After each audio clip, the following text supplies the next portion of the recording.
Nellore rural నియోజకవర్గంలో రాజకీయ కక్ష సాధింపు చర్యలకు పాల్పడవద్దని రూరల్ నియోజకవర్గ నాయకులకు కార్యకర్తలకు రూరల్ ఎమ్మెల్యే కోటంరెడ్డి శ్రీధర్ రెడ్డి హితవు పలికారు.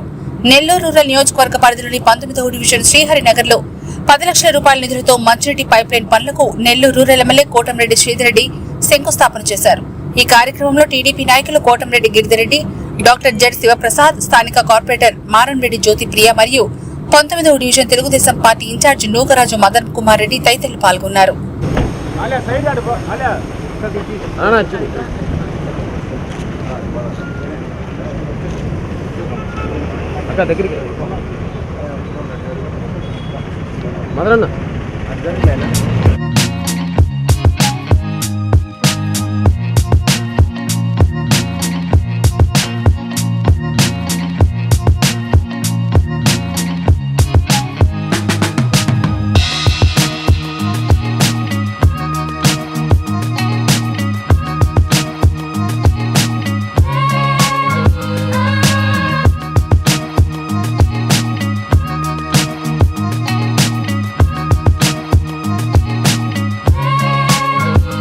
మూడోసారి ఎమ్మెల్యేగా ఎన్నికైనటువంటి నేను రూరల్ నియోజకవర్గంలో తొలి అభివృద్ధి కార్యక్రమం నెల్లూరు రూరల్ నియోజకవర్గం 19వ డివిజన్.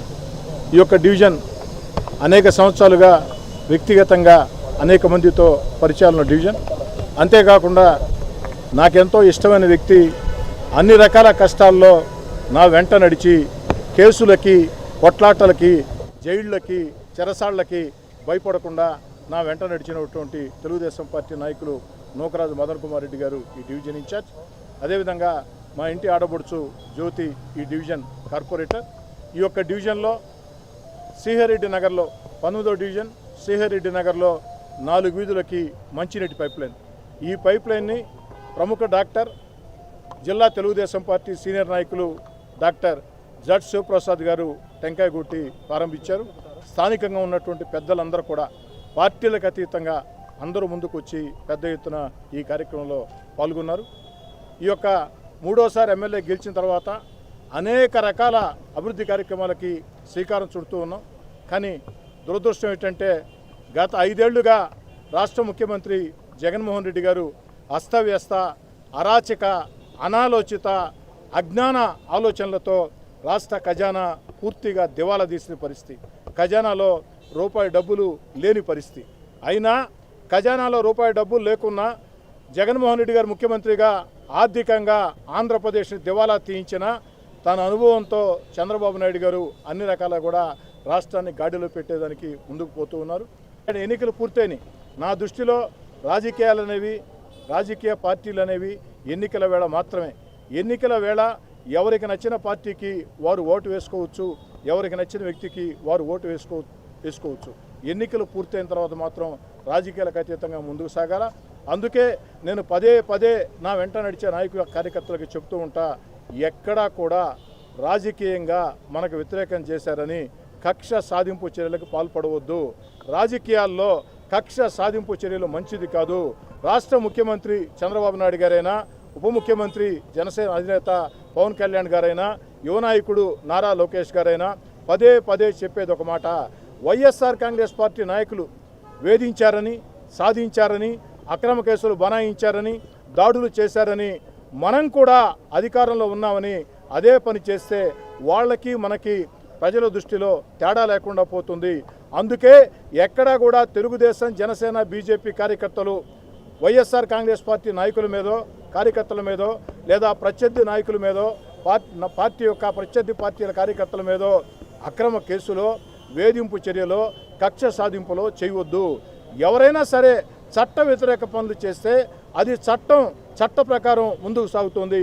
అంతేగాని రాజకీయ భేదాలు పాటించవద్దు, రాజకీయ కక్ష సాధింపులు పాటించవద్దని మన నాయకులు చెప్తూ ఉన్నారు. దాన్ని కూడా రూరల్లో ఆచరణ చేసి చూపిస్తూ ఉన్నాం. గత 2 నెలలుగా తెలుగుదేశం పార్టీ అధికారంలోకి వచ్చి 2 నెలలైంది. ఈ 2 నెలలుగా నెల్లూరు రూరల్ నియోజకవర్గంలో ప్రత్యర్థి పార్టీల మీద ఒక్క కక్ష సాధింపు చర్య లేదు. తెలుగుదేశం పార్టీ కూటమి పరంగా ఒక్క అక్రమ కేసు లేదు. అందరికీ నమస్కారం. ఈరోజు చాలా సంతోషం. మొట్టమొదటిసారిగా 3 సార్లు ఎమ్మెల్యేగా గెలిచినటువంటి శ్రీధర్ రెడ్డి గారి చేతుల మీదుగా మా డివిజన్కి సంబంధించి ఒక మంచి కార్యక్రమాన్ని ఈరోజు ఇక్కడ పెట్టుకోవడం జరిగింది. ఇది చాలా పెద్ద పని. ఇది అవుతుందా కాదా ఇప్పుడు ఉండేటువంటి ఆర్థిక పరిస్థితులు అని చెప్పి మేము రిప్రజెంట్ చేసాం. అయినా కూడా ఒక వారం 10 రోజుల్లోనే దీనికి శాంక్షన్ తీసుకొచ్చే శ్రీకారం చుట్టారు. ఈ నెల్లూరు రూరల్ నియోజకవర్గంలో అభివృద్ధి ముందు పుంతలు తొక్కుతుంది, కొత్త పుంతలు తొక్కుతుంది అనే దానికి ఇదే ఉదాహరణ.